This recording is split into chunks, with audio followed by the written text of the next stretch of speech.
to After Cafe, where the stay shape, thoughts find out, and every conversation explores the art of thinking beyond the obvious. And today I have my special guest. She's an entrepreneur, the founder of Tree, a platform helping everyday creators turn their talents into thriving businesses. None other than Miss Cynthia Lee. Welcome, Miss Cynthia on Abstract Essay. Can you please introduce more about yourself that I miss? Sure. Hello, everyone. My name is Cynthia Lee. Like Daniel mentioned, I am the CEO and founder of the mobile app Tree. Um, Treep is a marketplace app that allows you to come online and build a business using not only your everyday skills, but your creative outlets, your talents, and your passions as well. You can list multiple skills on there, and you can bring in multiple avenues of income. You don't have to lock yourself into one niche. And I'm all about just redefining what entrepreneurship looks like. And yeah, that's what I'm excited about. And thank you so much for sharing your knowledge and wisdom to the world, Miss Cynthia. Thank you. And hoping for more and more empowering advocacy like that to come. So today let's talk about building businesses with heart, hassle, and disruption. So tell us, Miss Cynthia, let's define our teams. In your view, what is the essential non-negotiable role of heart in a business that also aims to be disruptive and requires relentless hustle? I think the main thing is moving from alignment, moving from a place that feels good to you, a place that lights you up. And it doesn't matter if it fits within the norm of traditional business spaces. I think the fire behind that is not asking for permission, maybe letting people know what you're going to do, but you don't ask for permission, you just forge your own path. And you use those two components, and you make your way through that. Interesting, Miss Cynthia. And tell us, many see hustle as a path to burnout and disruption as a being destructive. How do you define this concept as a positive, sustainable forces when guided by heart? Yeah, so when moving from a place of pressure, I think society has a way of making us believe that the more material things that you have, the more goals that you're gaining in the material world, that kind of defines your success.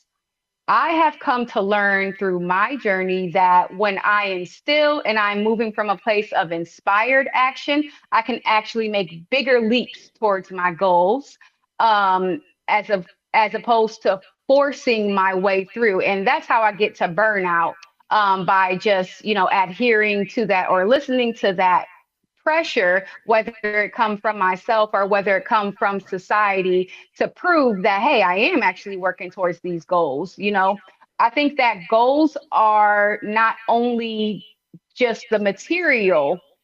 Goals are, alignment. Goals come from, that journey that you make within you. And I think that, combining those two, where you're moving with structure, you are having actual physical action, taking physical action, but you're actually moving from a place of alignment. You're allowing things to line up for you. And then when you feel ready to take that inspired action, you can just make larger leaps. I would like that, Miss Cynthia. A bigger, larger, and bolder leap. Can you share a story of a time when heart and hustle came into direct conflict? For example, a growth opportunity that was profitable but misaligned with your purpose. How did you navigate that? Well, so I've learned this lesson through my own experience of kind of doing the opposite of, allowing that pressure to conforming to that pressure and moving from a place that wasn't exactly aligned with kind of what felt right. At the time, I was going to these networking events to network with tech collaborators. And I was going to these events. I didn't really feel compelled to keep going from them, but again, I felt like I needed to make moves. I needed to show other people and myself that I really took this project seriously. And so I allowed to keep going to these tech events. And again, I kind of reached that point where I was just burnt out. When I go to these events, it takes a lot out of the social battery, and I wasn't really replenishing. I wasn't really sitting back and, um, just like refueling myself. I was just kind of emptying my battery and just continuing to go. So from that experience, I have learned the benefits of waiting, sitting still, moving from alignment, and then taking that action. Wow, interesting, Miss Cynthia. So, how do you prevent purpose from becoming just marketing slogan? What are the tangible operational decisions that prove a company's heart is real? I think definitely, um, listening to that inner compass, allowing that to guide your path. Does this really feel good to me? Does this really light me up? I think once you can really fine tune that listening instrument, listening to your own internal guidance, listening to your own intuition, I feel like that's really your biggest support system when it comes to this. Definitely. So let's talk about the strategic blueprint making it work, Miss Cynthia. What does business's model canvas look like when it's infused with heart, hustle, and disruption from the very beginning? How does it differ from traditional model? Oh, well, the biggest thing is that it lights you up. It doesn't feel like when I'm working on this app, it doesn't feel like work. I don't feel burnt out because it lights me up. So this is something that I enjoy doing, and so I feel like as long as you're sticking to the things that really light you up, the things that really bring you excitement, that differentiates you doing it from a place of alignment or you're doing it from a place of pressure. Hustle is about energy, but strategy is about direction. How do you ensure your team's hustle is focused on the right things, not just being busy? Yeah, I mean, I think definitely making sure that we're all on the same page.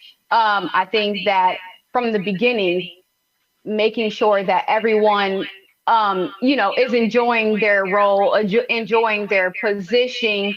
um, I think again that just adds it, makes it so it doesn't feel heavy. It feels just like, something you really enjoy doing. Hmm.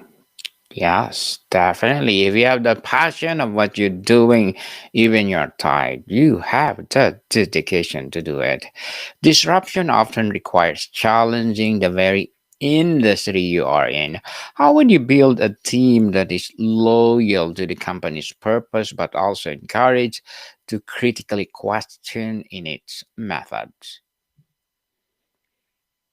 I'm sorry, can you repeat that again? Yes, no worries. Disruption often requires challenging the very industry you in. How would you build a team that is loyal to the company's purpose, but also encouraged to critically question its methods? Oh, well, definitely, keeping a line of open communication. I think what I look for in team members who are people who already are kind of rebels in their own way, kind of think outside of that box, kind of have an unconventional essence to them. I think that's the biggest thing. I move in an unconventional way. I tend to do things um by the book adjacent. So I kind of move around it, and I look for like-minded people, and so because I'm building an entire new platform, I kind of look for people who kind of already have that light within them. And, it makes it easier for us to collaborate and merge together. Collaborate and emerge for sure. And Miss Cynthia, how do you bake heart into your financials and the KPIs? How do you measure the ROI of purpose beyond just profit? I think that success and profit, that's so subjective, right? What you consider as success might be different from what I consider success. So I think just staying true to your values, really drives is what the a driving force behind all of this.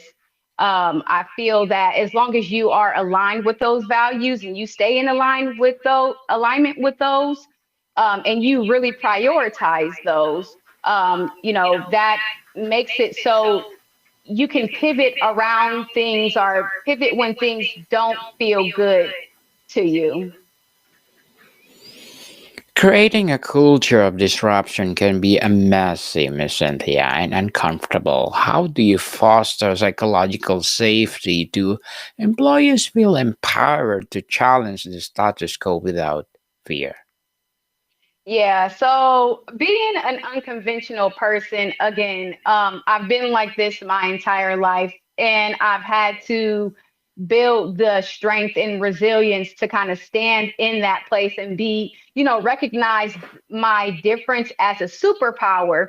And this has been an entire journey because prior to this, I looked at the differences and I felt insecure. I played small, but I come to realize that, when you celebrate your authenticity, that is an honor to yourself. So, I guess prioritizing yourself over what the masses expect or what they want. If you can commit to yourself as opposed to the masses, you just make sure you stay true to yourself and you move with that. Definitely. And Miss Cynthia, how does a heart led company handle difficult decisions like layoff or pivots that negatively impact com or some stakeholders? How do you lead with compassion during turbulence? Cool. You know, um, it's hard because you don't want to negatively impact anyone, or you don't want to be the causation of that as well. You don't want to be negatively impacted by keeping them on. So unfortunately, hard decisions are going to have to be made, but I think that you can do that in a way in a diplomatic way. I think you can do that in an empathic way. I don't think that it's mutually exclusive for you have to make those decisions and you have to be cold and heartless about it. You can blend both of those. Definitely combination of both. When facing pressure from investors or competitive threat, how do you hold onto your heart and not compromise on core values for short-term gains? Yeah.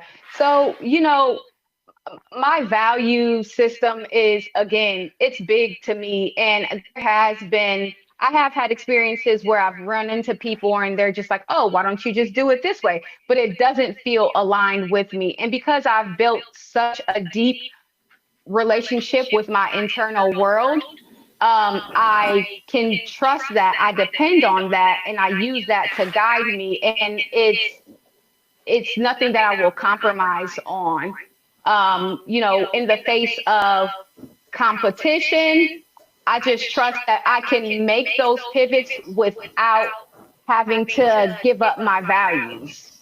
And it's worked for me thus far. I've been moving along this journey and I've been doing it my way, and it's really reflective of my entire life. I don't ask for permission, I just do it and then things will line up for me because I'm moving from a pure place. Every industry has entrance giants. What is your strategy for heart led disruptive startup to compete with them on marketing and market share without a massive budget? Okay, repeat that first part for me again, please. Every industry has entrance giants. What is your strategy for a heart led disruptive startup to compete with them on marketing and markets share without a massive budget? Again, just being an unconventional person, it's allowed me to see gaps in the business world. And I guess what I see is patterns. I see people just kind of automatically subscribing to the way that things have been done. Coming from an unconventional place, I'm able to bring in a new energy. And I think that's really the thing that sticks out about Tree and this new platform that I'm introducing. Again, it's kind of rewriting what entrepreneurship has to look like. Who can be an entrepreneur, what it takes to become a business owner. And I've kind of used those things. I've come to recognize that a lot of people they want to gain for me freedom over their personal time, over their finances. There's not a lot of people who are like, oh, I love working for this person. I love having to get up and go to that job and make that person more and get a little bit for myself. They want to start they want to start leveraging their skills, right? Mhm. And here I am kind of trailblazing that where, I'm opening up entrepreneurship to this brand new idea that it doesn't have to look like the standard blueprint that it's always looked like. We can celebrate multiple sides of us. We are all multifaceted people, Mm. and now I'm calling in for us to celebrate all of those sides. We don't have to deny any of those sides. So, say you're a project manager, but you also are interested in refurnishing furniture and you're also interested in photography. You take all of those things and you start making money from all of them. There's nothing that says that this is more professional than this. You make money off of all of them. Indeed. And Miss Cynthia, if you had to mentor a new entrepreneur on just one thing, how to protect their heart in the brutal early stages of business, what would it be? Oh, that's a good one. I would probably say listen to your internal compass. If something does feel right, you can trust when things feel right just as well as when it doesn't feel right. You can trust that because that is guiding you, maybe around or through some things. Um, but I think the biggest thing is, yeah, learn to gain that relationship with your internal world because that's going to be your biggest support system throughout this entire journey. What is the ultimate mark of success for a business built on this philosophy? Is it an exit, a lasting legacy, or market transformation, or something else? I feel like something else, of course. Something else, yes. And for me, it would be fulfillment. It would just be, an overall sense of yes, of I feel passionate. I'm lit up. This is what's going to keep driving me to go forward. It's that overall like um uh, absolute yes. That's the best way that I can put it. So, Miss Cynthia, before we wrap up our discussion for today, I'm inviting you to please do listen to my other podcast, people, because my abstract essay is already in fifth season, abstract poetry in second season, and my Bible verses 101 in its first season, book 101 review in fifth season, and comedy 101 in third season, food 101 in fifth season as well, and geography 101, love letters, movie 101 review, and music 101 are in fourth season, and Science 101 and Sex 101 in its second season of my baby podcast, Low 101, Mental Health 101 on Bible Verses 101. Please listen to them wherever you listen your podcast. So, Miss Cynthia, for this aspiring entrepreneur listening who has a big heart and a disruptive idea, but is terrified to take the first step, what would be your advice?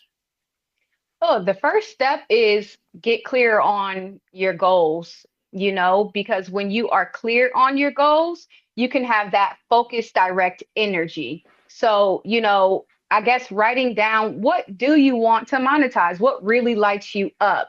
You want to gain some financial freedom, you want to gain more control over your personal time. What skills, what creative outlets, what passions, what unique gifts. I think a lot of times we stick to this box of traditional things, but we really have to break that open, and people will recognize, people will pay for, things that come easily to you that you may not think that are monetizable gifts. So really thinking about what you want to monetize, and I'm big on writing things down. So figuring out what you want to monetize first. And the second thing would be how you want to monetize them. Do you want to offer a service? Do you want to sell a product? Do you want to teach a class? Do you want to teach a workshop? Treat is really a blank canvas where you can take your want to gain financial freedom, and you can paint it on there how you want to. So how exciting is that? Exciting for sure. And Miss Cynthia Lee, thank you so much for sharing your knowledge and wisdom to the world. So, can you please invite our listeners to support your business, your advocacy, or whatever projects that you're doing right now? Yeah, so my landing page there is an app named tree.com. You can go ahead and subscribe and join the newsletter. We also have my handles, IG and TikTok, an app named underscore tree.com, where I'm going to be sharing some tips and keys to success. So come on and join me. Yes, please support Miss Cynthia Lee, because if you support her, for sure, more and more empowering advocacy to come. So, Miss Cynthia, thank you so much for your time. Thank you, Daniel. This has been amazing. Likewise. More to come, people. See you soon.